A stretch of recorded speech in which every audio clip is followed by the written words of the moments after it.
Welcome back here to X's and Bros on the Michigan Sports Network. Danica Halen, Ryan Elke, Anthony Bellino, all joining you. Join us now covering the world of sports. A member of the National Football Foundation and Football Writers Association of America. Also spent a couple of decades covering the Detroit Tigers minor league system. Our good buddy John Wagner. Johan, my friend, how are you? How's life? How are things, partner? Anthony, I'm a little slice of heaven this morning. How are you guys? How are your listeners doing? How are you doing?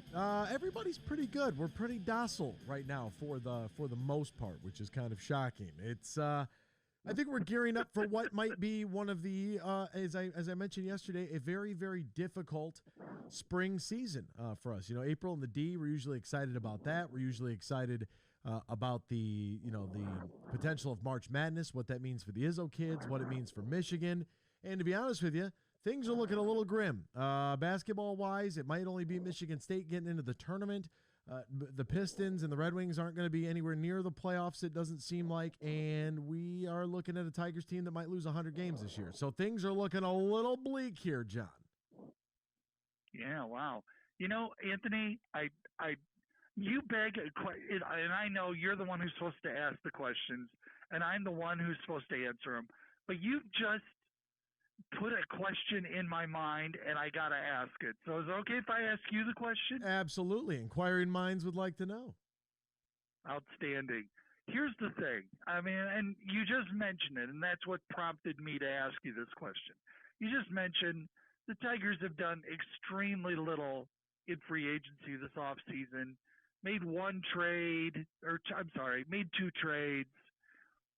I've made a few moves, but not anything like last offseason when the Tigers were making earth-shattering moves, trying to build a team that they presented as a potential playoff team. And yes, I get it. I, along with many others, was fooled that it was a playoff team. It clearly was not. I think we can all agree that this year they are not building as if they are preparing for the playoffs. Do we agree with that? I mean, I hope that's the obvious question. Yeah, I mean, is it possible to rebuild after 7 years of trying to rebuild? Is that what do you call that? Is there even a word? A re-rebuild. We're in you're rebuilding. Well, we're trying to turn a 72 Pinto into a NASCAR, so we'll try our best, I guess. Yeah, and I mean, I don't think anybody could look at what's happened this offseason and say, well, the Tigers last year went for it, quote unquote, went for it. Besides, Baez and Rodriguez and several other big deals that they made, I think we could admit that they went for it. It failed, no argument, but they went for it. This year, I think we could all agree that they are not going for it. But you just kind of underlined the question there. Is that you talk to the fandom way more than I ask you about you personally, and then also about listeners and the world out there. Is everybody kind of then comfortable, or at least understanding that this team ain't contending this year, and it's going to take a ton of, I mean, I hate to say luck, but there's going to have to be some luck if they're going to contend again soon? Is everybody okay with that, or is that, oh man, I'm done with the Tigers. They're going to have to rebuild for 20 years, and I've just seen enough. Where do you stand on that? Where do fans stand on that? From what I gather, and we haven't fielded too many calls on this, but I kind of feel like everybody's in the same boat. Like last year was so underwhelming for a multitude of reasons, right? It wasn't just the Tigers. There was the Pistons and the Red Wings influence on that as well. There was a little bit of juice coming off a football season because the way that the Lions had finished 3-3 in their last 6, and Michigan had some fire, and Michigan State. But I feel like we are in a space that I mean, you could be very upset with your team. You could be very pleased with your team. But I think as management, as ownership, as players, I think the one thing you want to avoid is apathy. And I don't know if that's the right term, but I feel like we trend more towards that right now, just because it kind of feels like the writing is on the wall. That, as you mentioned, luck, I was just going to say good fortune. Either way, the Tigers franchise is going to need a lot of good fortune. They would need players to have like Akil Badu 2021 numbers. Somebody come out of nowhere, hit the ball really well. Everybody come back healthy from a pitching staff standpoint and stay there the entire season. Guys rip the cover off the ball. Like, I just don't see that happening. And so I kind of feel like there's some apathy surrounding the Detroit Tigers right now. Maybe I'm wrong. Maybe our listeners will tweet or call or text, but I kind of feel like that's where we're at. Yeah, see, I would love to hear if listeners feel that same way. I totally get it. Now, the one thing that I would caution you, and I'm going to caution myself before I even caution you and your listeners, there are some pieces in place for this team, okay? And I'm not going to tell you that any of them are going to pan out. I am certainly not going to say that all of them will pan out, but I would have to think there are some upsides available at some positions. And it's both pitching and hitting. I'll give you two examples hitting-wise. Riley Green is one. Was only in the bigs a short time. He has a chance to be an improved hitter this year. He obviously has a chance to be an improved hitter over the next decade or so. He's shown talent. You think he's going to be better. I think we all agree that he's going to get better. How much? Yeah, that's the question. But you have a chance for improvement there. Another one, and I unfortunately or fortunately, depending on how much pressure you want to put on a guy, Spencer Torkelson at first base is another. That's a guy whose upside is way, I mean, I don't have enough, I'd have to kill 15 minutes of your show saying the word way to say how many times he needs to improve over what he did last year. Way more. Now, the good news is he's also capable of that. Will he do it? Hey, we're going to find out in 2023 and beyond, aren't we? Pitching-wise, you mentioned it. So many injuries, so many young arms. How many of them come back? How many are different when they come back? Will Casey Mize continue his development? Will Tarek Skubal stay on the path he was on and be the guy? You know, Matt Manning wasn't injured. Well, I guess he was, but not as severely as Skubal and Mize. Spencer Turnbull is coming back from Tommy John, didn't even pitch last year. What will he look like when he returns, especially what will he look like when he returns to full strength? There's a ton of questions that could turn out very positively for the Tigers. Now, again, I ain't telling you they're about to become a 95-win team because those guys are going to be all-stars. What I'm telling you is they all have the ability and the talent to become all-stars. Will it happen this year, a few years down the road, ever? All legitimate questions. So, I mean, apathy, I think, is a little too strong for this group, in my opinion. But I get it. I'm not telling you it's the wrong opinion. And yeah, even if all four of those guys pan out and become all-stars this year, okay? You're going to dream big, right, Anthony? Dream. That's right. That'd be a big dream. And even if it panned out magnificently for all four, is this a playoff team? No, it still needs more. There's more needed. But I get it. I was curious how Tiger fans are walking into this season. Going to the ballpark to enjoy the experience, have a couple hot dogs, have a jumbo-sized beer, take the kid on the Ferris wheel, take him to a game. Tickets are probably going to be relatively cheap, so that's always good. And just kind of take it all in. And I guess this is one of those pray for development, pray that you see some signs. But there is for the Detroit sports fan, there is a little bit of a wearing on that as they've been doing that with a couple of the other teams as well. And it's like how can all four teams be doing this at the same time? At least we've seen some positives here with the Detroit Lions. That has been a huge positive. So, John, I wanted to ask you about this move that happened a couple weeks ago. We didn't get to it last week because we were talking about the robo-umps, which I did see a clip that was taking place in which a batter, and the first time I'd seen this, and it was one of the New York farm teams. He had tapped his head to call for a review. They put the review up on the big board in real time. It took about 10 seconds. It was called they called it a strike. After review, it was called a ball. He trotted to first. Everybody was going crazy. I was like, oh, that's kind of unique. That's kind of cool to show everybody what we're looking at. That's kind of fun.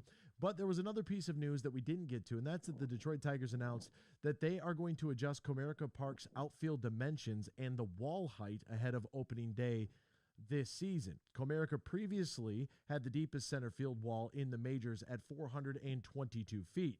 Now, the change moves that wall in 10 feet closer to home plate, dropping it to second in that respect behind Coors Field. Additionally, the Tigers will lower the right center field wall by 6 feet, reducing it from 13 down to 7, and the right field wall by 1.5 feet down to 7 feet. Is this a good move? When they announced this, why do you think that they decided that now is the time to do this? Well, first of all, let me go back and not answer your first question about is this a good move? Okay? Yep. Who knows? I mean, who knows? I'm sure that the Tigers have plenty of information that tells them that it will improve offense by X amount and X amount more home runs and doubles and, all of that. I'm sure they've got the research, but who knows? I mean, who rightly knows? And a couple of things. You got to remember, way back when this ballpark opened, it was built for defense, okay? It was built to make home runs hard. It was almost kind of a reaction to the late 90s, early 2000s mania with McGuire and Sosa and then Barry Bonds hitting home runs all over the place and, other people who were not home run hitters hitting home runs. So this was kind of I hate to say knee-jerk reaction because this is done with forethought. It was what Mike Ilitch wanted, and that's how the ballpark was built. And it seems they've spent the 2 decades since cutting into that, making there be more offense, making deep drives into home runs instead of long outs. They've also talked about giving Riley Green a chance to go over those fences and bring balls back into the ballpark, which, remember, that cuts both ways. The other team will be able to do that as well. It's, to me, though, I mean, the ballpark is the ballpark. Will it be a little more offense-friendly? I expect. I mean, whenever you bring the fences in and make them smaller, I mean, you would expect that it will be. I just don't think Comerica is ever going to be a bandbox, if you catch my drift here. It's never going to be catering to offense. And to me, trying to get more offense in something that's built for defense seems to not be very smart, in my opinion. I think you have to embrace what you are. Let me use myself as an example, okay? I think I'm a decent writer. I'm a very inexperienced photographer. Putting me in a position where I have to take photos all day and maybe write a sentence or two to go with the photos, is that using me to the best of my abilities? In the same way, I think what you need to do is, instead of trying to tinker with a ballpark and make it more this and less that, why don't you embrace, lean into what the ballpark is and try and make it the best that it can be along those lines? Does this square things up a little bit? I would assume it does. Is it still going to be Comerica National Park? Probably. It always will, unless you bring it way, way, way in. And I just don't understand why you purposely go out of your way to change it rather than embrace what it is. And I guess we have to wait and see how the numbers are reflected. Maybe we'll see some early returns that are that will grab our attention right away, and the Tigers numbers go up. Home run numbers go up or runs scored, and people want to point to the wall. Maybe there's some more, as in the press release, it said for more home run robberies and exciting plays defensively, and get some more action out there on the base paths. I mean, maybe there will be something that really jumps out to us and it says, wow, that really made a whole lot of difference. Or maybe we'll kind of see the kind of the same. It's 10 feet, and how many home runs? I think that somebody went back and looked at video. I think it was around 11 balls that were hit last season, just 11 that would have been over the new walls from the Tigers' perspective. Wow. So I'm sorry, I got to interrupt you for a second, Anthony. 11 by both teams total, or just by the Tigers? 11 just by the Tigers, I believe. Okay, because 11 over 81 games. I mean, you've done nothing there. No offense, you've done nothing.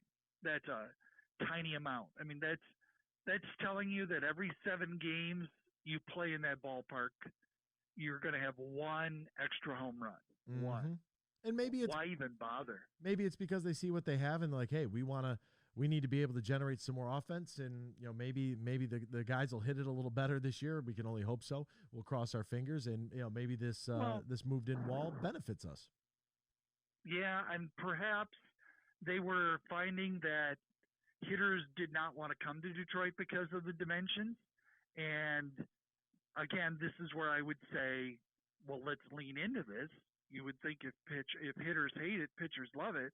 Let's go get more pitchers who want to pitch in Comerica Park. But I think what you're seeing here is like, well, we'll make it more friendly for hitters, and hopefully that will entice more hitters to come to our ballpark. That's me speculating. I would have a fair amount of confidence that free agents would be more amenable to playing in that ballpark if the dimensions were a little smaller. Don't know how small they'd have to make it, but it's possible, I suppose. But again, instead of trying to make a change, why don't you lean into what the ballpark is and get more pitchers who are willing to pitch in that condition, and focus on defense, being the best defensive team you can be to take advantage of all that free space in front of the fences. And for our listeners' reference, the Tigers dead last in home runs hit last year with 110. And as far as batting average, they were 25th, hitting .231 as a team. Now, mind you, it's only half the season played at home in Comerica. His name is John Wagner. By the way, he's got a new Twitter handle. Breaking news, John Wagner Media is where you find it now, at John Wagner Media. Johan, my friend, thank you as always for your time, partner. We greatly appreciate it. No worries. I hope you and your listeners have a great week. Dan Ryan, where are we at for the upcoming Tigers season? He kind of caught me a little off guard with that question back to me. Are you looking forward to it? Do you fall in the apathy wheelhouse? What exactly is it? I'm ready for baseball season. Ready for baseball, not necessarily Tigers baseball. Yeah. Okay. All right, that's fair. That gives me at least a little bit of insight.